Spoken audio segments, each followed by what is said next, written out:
Zwom. Doot, doot, doot, doot, doot. BMO. Hey everyone, and welcome to another BMO Creative crypto video. So this one is about the Woodwose. Oh yeah.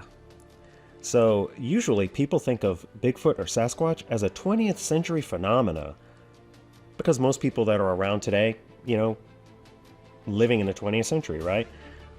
Even with as much information as is available out there, I hear this all the time. And I've even had to explain in a lot of my videos, if you watch any of my videos about Bigfoot or Sasquatch or any of these other giant hairy tribes, I've brought this up many times. They have been around a very long time.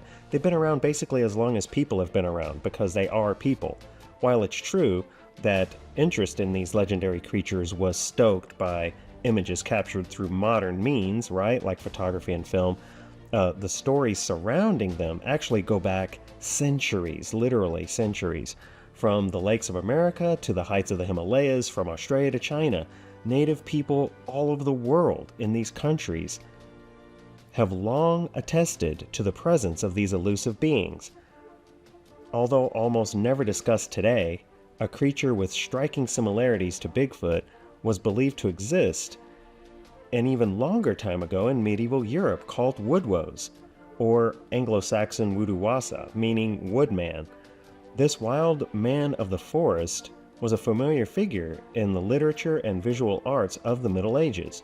Like Bigfoot, Woodwose live in forests and other uninhabitable places by the average person, and are described as hominoids covered in a heavy coat of hair, but were rarely described as apes or monkeys, because Bigfoot's always described that way, and they don't look anything like that, but that's what people describe because of current media jargon. Rather, they were described as a creature very similar to other people, but very large, and with a wild manner, and an unusual amount of hair all over their bodies. Different theories have been put forward about the origin of the Woodwose, including the medieval belief, which is, they had very logical belief, believe it or not, back then, the belief that Woodwose were people who had wandered into the woods, and as a means of survival over generations of time, their bodies grow long hair to protect themselves from the elements. Another theory was that people that were born this way, hypertrichosis, I guess, they were born with excessive body hair, retreated from human society, and led isolated lives as wild people.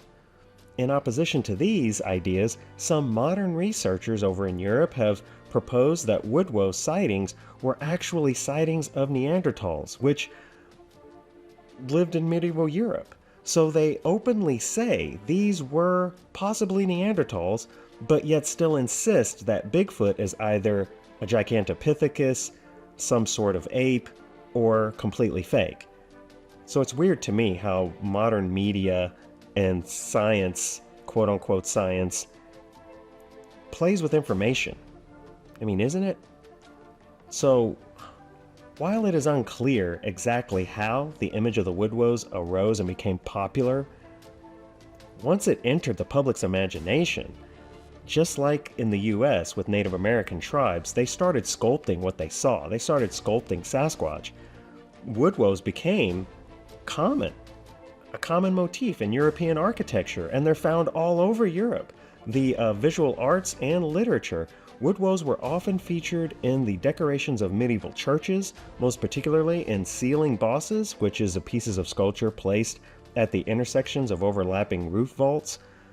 They were also depicted in works of art by such illustrious printmakers as Albrecht Dürer or Martin Schongauer. The medieval writer Geoffrey of Monmouth made mention of a man of the woods in his epic Life of Merlin, as did the writer of the King's Mirror, a Norwegian educational treatise dating to 1250 CE. Yeah. Another custom that came out of the Woodwose myth that proves that they were real and this stuff did happen was the popular medieval custom of attending masquerades dressed as a hairy wild man. The most famous story about this is the Bal des Ardents, or the Ball of the Burning Men, which refers to a 1393 ball organized by the Queen of France. In preparation of this event, King Charles VI and 5 other dudes dressed themselves in costumes made out of linen soaked in highly flammable pitch, to which they stuck frazzled hemp fibers to simulate hair, right? In addition, the 6 dudes chained themselves together to pretend that they were captured Woodwose, because they had done this before. They had captured Woodwose. And so they were like reenacting what they had done, and they thought that was funny for some reason. Of course, flames and fire were completely banned from the event. Of course. But the king's brother decided to bring a torch close to them, and one of them got caught on fire. And so 4 of these dudes died, burned to death because of this at that event. And it's all recorded in history and painted in many different depictions. So there you go. While the Woodwose are no longer so popular in the public imagination, its influence can still be seen. I mean, 2 relatively recent examples that I found pretty quick that were influenced by Woodwose are a poem and a book written by a British poet, Ted Hughes, both entitled Woodwoe, which were published in the 60s. And then another reference to the Woodwose is found in the writings of J.R.R. Tolkien, who came up with a fictional race of people called the Woses, which are described just like Woodwose. So, what do you think of the Woodwose? Leave a comment below. Anyway, that is going to do it for this one.